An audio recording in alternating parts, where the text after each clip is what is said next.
Are you in recruiting leadership? Are you getting it right or are you getting it wrong? Check out this video right now to see the 5 things that recruiting leadership gets wrong.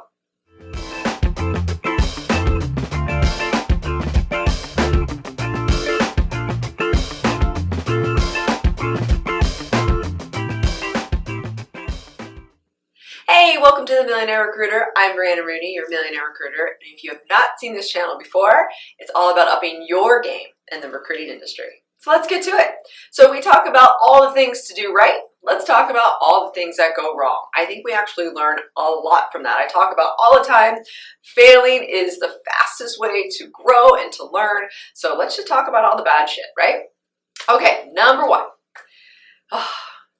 Leaders do not stay consistent. So managers are managing a recruiting team and recruiters are not consistent. That's what it is. We talk about the roller coaster that is recruiting. So if a manager or a leader is also not consistent with feedback or the ask of the team, it sends the recruiters in a tailspin and it is rough. So leadership, please, whatever you tell your recruiters, stand by it and stand by it for a while. When, in a different video, we talk about how we have to test emails and messages to candidates. This is the same thing. You have to allow enough time to have gone by. Of course, you want to pivot when things go wrong. Let's say you didn't give a great feedback. You didn't tell them the right way to do things because now you learned a better way. That's fine. By all means, fix it. But take the time to fix it and don't just make those knee-jerk reactions because it's going to send your recruiters freaking out. Number 2 reasons why leadership goes wrong in recruiting is they get too far out of the game. They no longer lead by example. They don't know the new, right? You have to have your ears and eyes to the streets at all times. Does that mean as recruiter leaders, you're the ones that have to be sourcing? You're in LinkedIn all the time? Absolutely not. But you have to have those meetings with your recruiters and you have to trust those recruiters are telling you all the new. And then I definitely suggest, though, spending an hour or 2 every month on LinkedIn Recruiter to see what's new. Definitely making sure that you're also still reading those newsletters that you have your recruiters listen to and read, whether it's a podcast or their blogs or whatever it is, whatever you had them sign up to do, because trust me, I have tons of news for my recruiters that they have to always stay on top of trends. You have to too. If you are a leader that is constantly getting the new from the recruiters and you're never ahead of that game, you're too far out of it.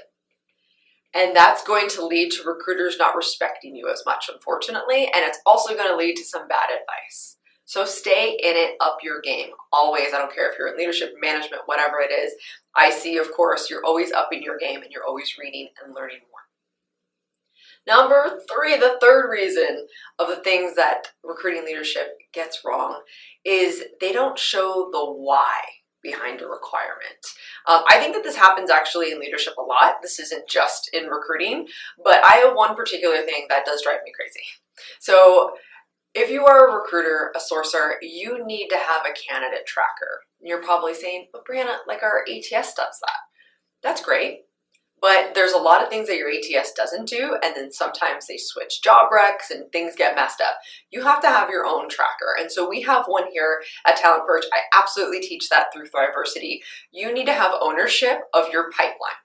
And you need to also make sure that you are keeping your relationships. So as a manager and a leader in recruiting, you have to tell the whys behind the recruiter. So lots of recruiters, especially the high-performing recruiters, they don't want to get stuck in admin work. You show someone an Excel sheet and they're like, admin, not doing it. Thanks, but no thanks. But if you show them the why, if you are, whether or not you're in office or not, so let's just say you're share screening, you're remote, you are showing them the why behind the tracker, you're showing them the value from it, which is super important, and then you're actually showing the time that it saves them. So you have to blend that all together. You can't just say, hey, I need your tracker, situated every single week and I need to see it on Friday. Well, now you're just barking orders. So show them the why behind things. Be that great leader. You were there before, right? And yes, you can say, oh, but I did my tracker. I got it. Well, now help them get it. You have to really give that tender love and care to your team. Number 4 of the reasons why I think recruiting leadership gets it wrong is they're either too available or they're not available enough. So if you are too available to your team, and let's be real, us recruiters, we're a little needy sometimes, okay? We need some love. The reason why I actually think that recruiters need more love than other teams is because what we do is a roller coaster. You know, there's a lot of highs and lows in that. There's not a lot of consistency, even if you're great at your job. So I think that that's why they need their manager a little bit more. However, if you have your manager that is too available, then that recruiter, that recruiting team, is no longer thinking for themselves. They're no longer self-starters. So you have to make sure that you find that balance between the tough love and being available, and then also saying, no, you need to figure this out yourself.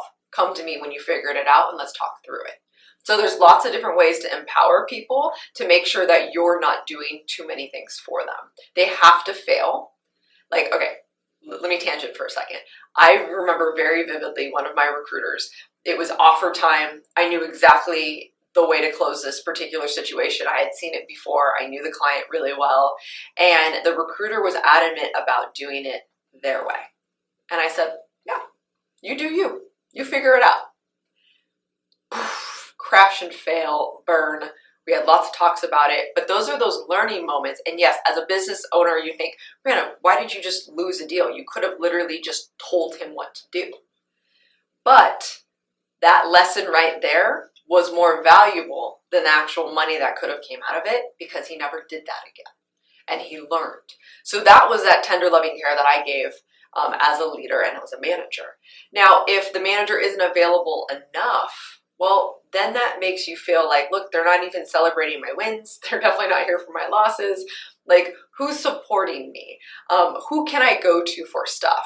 And that's when things unfortunately fall through the cracks if there's too much, of non-availability. Is that a sentence? I think it is. And then number 5, and I'm going to push people out of their comfort zone with this one. I think recruiting leadership gets it wrong when they do not role play with their team. I think that is the hugest mistake. In recruiting, you have to role play. It's scary, it's uncomfortable, it's all of those things. The more you do it, the more comfortable you get. But they're just not going to learn all of these different scenarios and situations in a short period of time without role playing. It's just not possible. So I think what's fun and hard in recruiting is that every single client's different, every company, every hiring manager, every candidate's different. Everybody has a different situation. I could probably write a whole book off of the last 14 years on every single situation. And it's funny because people say, oh, you do the same thing every day, right? Kind of, but it's different every single time. There's a little trick that I pick up every single day, so you have to role play those things, and you have to get people comfortable in taking that first initial recruiter screen. Remember, they're your brand ambassadors. They're normally the first person that they talk to at a company. Recruiters are. You need to make sure they're comfortable to have those conversations. And even when a recruiter is comfortable, you still need to role play offer scenarios and situations. Because remember, diversity of thought is strong and it's powerful. So you might think that this close goes this way. They might think the close goes that way. You start role playing the conversation. You just found a third way to go. Powerful, just got the chills. So I hope you guys enjoyed that. Those are definitely, really, really quick recap on the 5 things that recruiting leadership gets wrong. They're not consistent. They're too far out of the game. They don't show the why. They're either too available or not available or enough, and they don't role play. So please, let's help me change the way the world views recruiting, and it starts, even just as a recruiting coordinator, just as we're going up the ranks and we're learning some more things, this is where it starts. I can help you get there faster through diversity with our training. Definitely check out the station. The Choo Choo Station has been rolling for a little while, where we can beautify your resume. We can role play an interview. That's what I'm saying. Start role playing, everyone. That's super fun. And then just a couple days ago, that I'm just a smitten little kitten over, is officially our giant full cycle tech recruiting course have launched. This is instructor guided. This is a lot of work. It's going to take about 24 hours a week for 6 weeks, but guess what? It is worth it because it's going to catapult your career faster than you could have possibly imagined. It's all laid out really nicely, and it's got my blood, sweat, and tears along with all of my L&D team. So thank you so much for supporting me, and I will see you every Thursday at noon. And do not forget that money is just a vessel to do all the amazing things you want to go do in life, so go live it. See you next week.